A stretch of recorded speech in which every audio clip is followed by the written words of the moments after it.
Yo, what's up Fish Fam? Welcome back to our channel.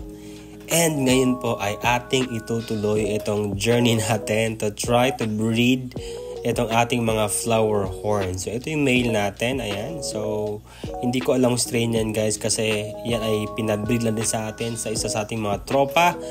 At i-breed natin siya sa ating female. So ayan, ito yung time na medyo talagang lumalabas na yung tube ng ating female, kaya naglagay tayo dyan ng piraso ng tiles kasi goal natin ay dyan siya mangingitlog.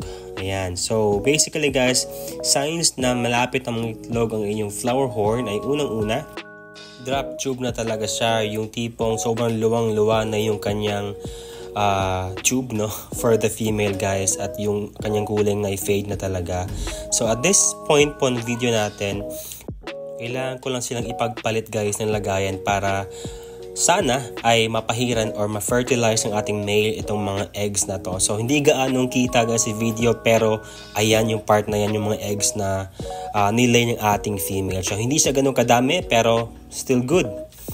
And sa point na to, since 3 hours na mahigit yung nakalipas nung inilagay ko yung male sa itlog na yon, I tried to separate po yung tiles at ayan, may aeration lang siya dyan, hoping na sana ay mag-hatch ito mga itlog na to. So ayan guys, talaga naman, sana talaga mag-hatch yung mga yan. And ayan, eto na ang ating mga breeders guys. So ito again, itong ating female ay ang Sandstorm Kampfa.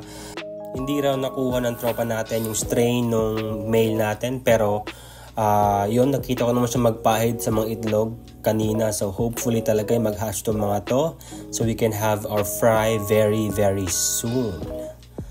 So thank you again guys for joining me for today's video.